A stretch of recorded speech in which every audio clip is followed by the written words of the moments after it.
When Father Juha loses his wife, he struggles to move on. All the while, he tries to raise his daughter Elli. When a chance encounter with Mona, a dominatrix, ignites something in Juha, it doesn't take long for him to seek Mona out more and more. Does he feel some type of way about her, or is the BDSM just an escape from his home life? The movie opens with the aforementioned Juha, played by Pekka Strang, catching a little lunchtime treat. Afterwards, Dad takes a well-deserved nap. Meanwhile, Mom and daughter go for a swim, only for Juha to be awoken by his daughter, diving in to save his wife, but it's too late. He nearly drowns himself before cutting to the opening credits. As Juha performs open heart surgery, I would hate to be that fucking guy. The following day, we watch as Juha goes through his daily routine. Using a dress, some of his deceased wife's perfume, my guy goes to fucking town.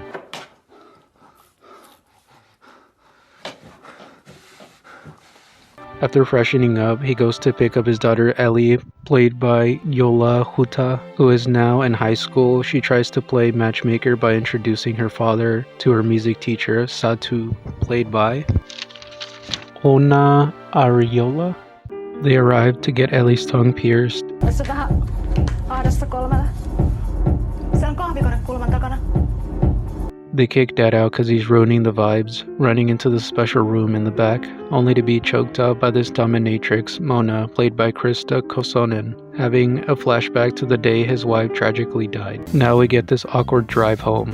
The next day at school, Elli shows off her piercing to her girlies when she's rudely interrupted by a group of boys clowning her, talking about, "That's for blowjobs, right?" Meanwhile with Juha, his coworker shares a story about a friend who had a piercing in the pelvic area, further explaining he can understand it from a sexual point of view. We then get to see a little bit more of Mona in action, later receiving a call from a possible new client. Piiskaa pissaa, strappia, anaalijuttuja, nännien nipistelyä, sähköä, viiltelyä. Turns out Juha got really turned on from getting choked, so he's back in Mona's domain, learning the rules of the game real quick. Mitkäs pöksyt nämä on? Ei koirat käytä housuja, ota ne pois. Oh, that's why they call it that. Oh man, this is warming me up. Coming to, Juha has an emotional breakdown, so close to reliving that fateful day, we get another car ride home when Juha forgets about Elli's performance.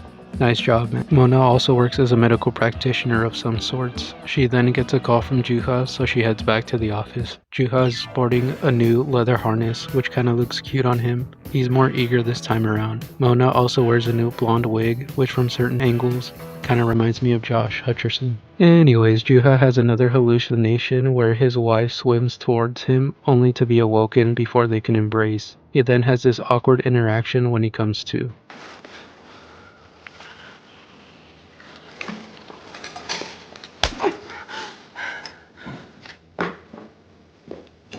Juha apologizes, hoping she can see him tomorrow. She agrees to. Elli walks in to find Juha nude in a pile of her mother's clothes, iPhone alarm blaring. Juha crashes out at work. My guy just can't wait for his appointment with Mona. Elli misses the bus when one of the boys from earlier offers her a ride. Juha makes Mona wear one of his wife's dresses. Mona exposes Juha's hand from earlier when he punched the glass door. She pisses on it, proclaiming it's clean now. Brother, Meanwhile, Elli is rocking out at the concert. Juha makes it out of the water and into the bed to join his wife, at the expense of damaging his hand even more, and Mona having to jumpstart his heart, still having the nerve to ask for more. While poor Elli waits for her dad, she gets a call that he's at the hospital. Back to normal somewhat, as Juha is sporting a neck brace, unapologetically proclaiming that he's into that kinky shit. Later visited by a colleague, he lays it out flat on the table that the board is very worried about Juha, so much so that they want a psychiatric evaluation done on him. Juha says he's fine as he removes a nail mid-conversation. Mona also is a little put off from the whole situation, unable to put out burning candles on a client's back with her piss. Brother, Juha follows Mona to a nightclub where he is denied entry. He patiently waits outside for her to come out. Mistaking someone else, it costs him pepper spray to the face. Elli lays awake at night when she hears her dad rummaging around, mistaking him for burglars. Juha explains that he just has a bad tummy ache, but we all know he's in such huge pain.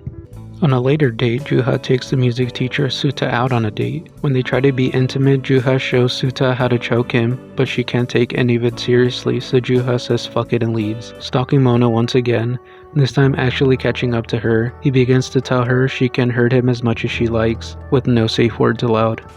Kerran vielä. Sit mä lähden.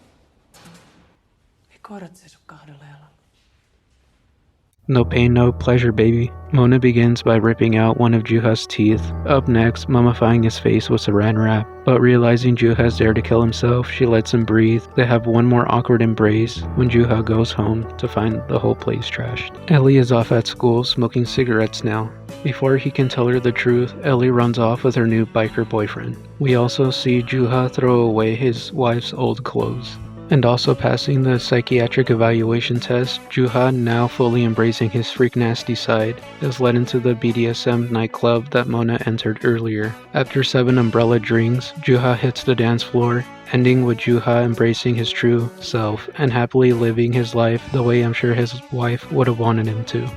And that, ladies and gentlemen, in unspecified genders, is Dogs Don't Wear Pants. While not a horror movie by any means, it is a movie that I found much intrigue in. The relationship between Juha and his daughter Elli isn't the best, considering the circumstances, but I can understand because we were here for the BDSM scenes between Mona and Juha. Even though they were very tame, I feel like they could have shown us a little bit more, but as the movie showed us as well, it's just a glimpse into a whole nother world that some of us don't even know anything about. I give this movie a 7 out of 10, with my favorite scene being the ending when Juha enters the nightclub, and my least favorite scene being when the music teacher Suta and Juha go on a date. Nothing wrong with the scene, but the teacher's drunk ass laugh was just so fucking annoying.